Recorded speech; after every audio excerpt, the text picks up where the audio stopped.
ओम श्री साईनाथाय नमः। ओम श्री सतगुरु साईनाथ महाराज की जय। Shri Sai सच्चरित्रा in English version, chapter 40. Dear devotees, I am making many videos, audios of Sri Sai Satcharitra. Please subscribe and forward this link to your known people such that they too can listen and get the blessings of Sai Baba. Chapter 40, Stories of Baba. Attending Mrs. Dev's Udhyapan ceremony as a sannyasi with two others, visiting Hemad Pant's house in the form of his picture. In this chapter, we give two stories: how Baba attended the Udhyapan ceremony organized by Mr. B.V. Dev's mother at his house at Dhanu, and how Baba attended the Shimga dinner party in Hemad Pant's house at Bandra.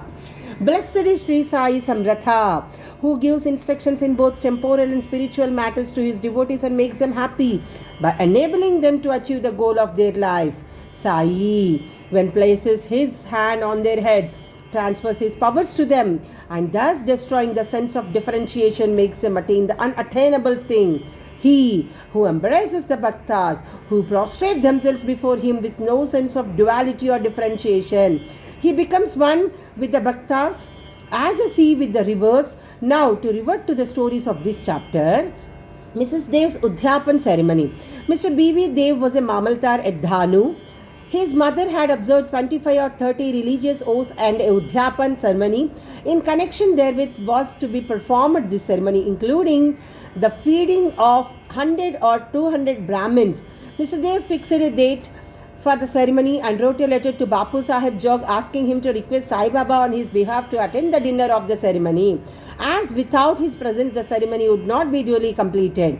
Bapu Sahib Jog read out the letter to Baba. Baba noted carefully the pure-hearted invitation and said, "I always think of him who remembers me. I require to conveyance, carriage, tonga, train or aeroplane. I manifest myself to him who lovingly calls me. Write to him a reply that they three offers, myself, yourself and third person, will go and attend it." Mr. Jog informed Mr. Dev of what Baba said. Mr. Dev was much pleased, but he knew that Baba never went to any place except Rahata, Rui and Neemgaon in person. He also thought that nothing was impossible for Baba, as he was all-pervading and that he might suddenly come in any form and fulfill his words.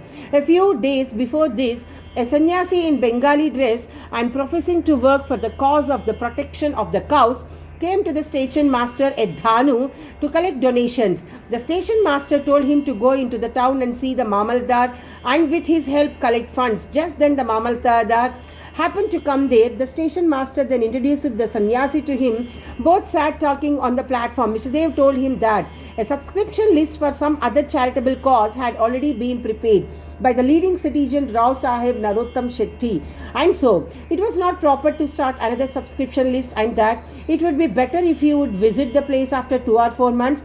Hearing this, the sannyasi left the place. About a month afterwards, the sannyasi came in a tonga which stopped in front of Mr. Dev's house to about 10 a.m. Dev thought that he came for donations. On seeing him busy with the preparations of the ceremony, the sannyasi said that he had come not for money but for meals. Dev said, "All right, you are welcome in the house." The sannyasi said, "Two lads are with me." Dev said, "Welcome with them." As there was about 2 hours for the meals to be served, Dev inquired where he should send for them. He said that it was not necessary, as he could come himself at the appointed time. Dev asked him to come at noon, exactly at 12 noon. The trio came, joined the party, and after feeding themselves went away. After the ceremony was finished, Dev wrote to a letter to Bapu Sahib Jog complaining of Baba's breach of promise. Jog went to Baba with the letter, but before it was opened, Baba spoke. He says that I promised him to come but deceived me. Tell him that I did attend his dinner with 2 others, but he failed to recognize me. Then why did he call me at all? He thought that the sannyasi came to ask for subscription money. Did I not remove his doubt in that respect? And did I not say that I would come with 2 others and did not? The trio come in time and have their meals. See to keep my words. I would sacrifice myself. I would never be untrue to my words. This reply pleased Jog's heart, and he communicated the whole reply to Dev. As soon as he read it, he burst into tears of joy, but he took himself to task mentally for vainly blaming Baba. He wondered how he was deceived by the sannyasi's prayer visit and his coming to him for subscriptions, how he was failed to catch the significance of the sannyasi words, that he could come with two others for meals. This story clearly shows that when the devotees surrendered themselves completely to their Sadguru, he sees to it that the religious functions in their houses are duly executed and complied with all the necessary formalities. Hemad Pant's Shimga dinner. Now, let us take another story which shows how Baba appeared in the form of his picture and fulfilled the desire of his devotee. In 1907, on the morning of the full moon day, Hemad Pant had a vision. Baba appeared to him in his dream in the form of a well-dressed sannyasi, woke him up and said that he would come to him for meals that day. This vision constituted a part of the dream. When he fully woke up, he saw neither Sai nor any sannyasi. But when he began to recollect the dream, he remembered each and every word the sannyasi uttered in his dream. Though he was in contact with Baba for 7 years and always meditated on Baba, he never expected that Baba would come to his house for meals. However, being much pleased with Baba's words, he went to his wife and informed her that being the holy day, a sannyasi was coming for meals and that some more rice should be prepared. She inquired about the guest, who he was and where he was coming from. Then, not to cause any misunderstanding, he gave her the truth and told her about the dream. She doubtingly asked whether it was possible that Baba should come there from Shirdi, leaving the dainty dishes there to accept their court's food. Hemad Pant then assured her that Baba might not come in person, but he might attend in the form of a guest, and that they would lose nothing if they cooked some more rice. After these preparations from the dinner, further dinner went on, and it was ready at noon. The Holika worship was throughout the leaves, and the leaves were spread and arranged with rangoli around them. 2 rows were arranged with a central seat between them for the honorable guests. All members of the family, sons, grandsons, daughters and son-in-laws, etc. came and occupied their seats, and the serving of the various items commenced. While this was being done, everybody was watching for the guests, but none turned up. Though it was past noon, then the entrance was closed. The Anna Shuddhi was served. This was a signal to start eating. Formal offering to the Vaishva Deva, that is fire, and Naivedya to Sri Krishna were also over the members. Were about to begin when footsteps in the staircase were heard. Distinctly, Hemad Pant went immediately and opened the door and saw 2 men there, Ali Muhammad and Maulana Ismu Mujawar.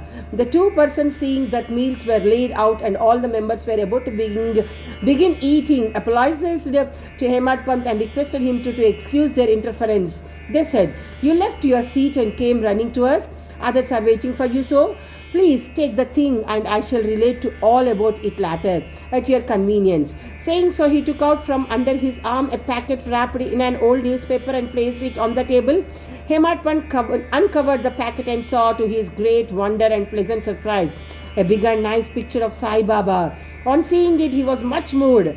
Tears ran down from his eyes and hair stood on and all over his body, and he bent and placed his head on the feet of Baba in the picture. He thought that Baba had blessed him by the miracle of Leela. Out of curiosity, he asked Ali Muhammad how he got this picture. He said that he bought it from a shop and that he would give all the details about it afterwards, and wished that as all the members were waiting for him, he should go and join them. Hemad Pant thanked him, bade them goodbye and returned to the dining hall. The picture was placed on the central seat reserved for the guests, and after making the due offering of the Naivedya, the whole party commenced eating and finished it in proper time. On seeing the beautiful form of Sai in the picture, everybody was extremely pleased and wondered how all this happened. This is how Sai Baba fulfilled his words uttered by him in the dream of Hemad Pant. The story of the picture with all its details, how Ali Muhammad got it, why he bought it and gave it to Hemad Pant, is reserved for this next chapter. Bo to Sri Sai, peace be to all. Om Sri Sai Nadaya Namaha. Sadguru Sri Sai Nath Maharaj Ki Jai. Today, as this is Thursday, the day which I am recording this video, then let's have the Aarati. Oh Sri Sai Baba, we wave lights before you, the bestower of happiness to the Jivas. Give us your servants and devotees. Rest under the dust of your feet, burning desires. You remain absorbed in yourself and show the Lord to the aspirants. As one feels intently for you, you give him experiences or realizations accordingly. Oh, kind hearted, your power is much. Meditation on your name removes our fear of the sansar. Your method of word is really unfathomable as you always help the poor and the helpless. In this Kali age, you, the all-pervasive Datta, have incarnated as Saguna Brahma, ward of the fear of sansar of the devotees, who come to you every Thursday so as to enable them to see the feet of the Lord. O God of gods, I pray that let me treasure be the service of your feet. Feed Madhav with happiness as a cloud feeds the chatak bird with pure water, and thus keep up your word. Your word, Amen. Bo to Sri Sai, peace be to all.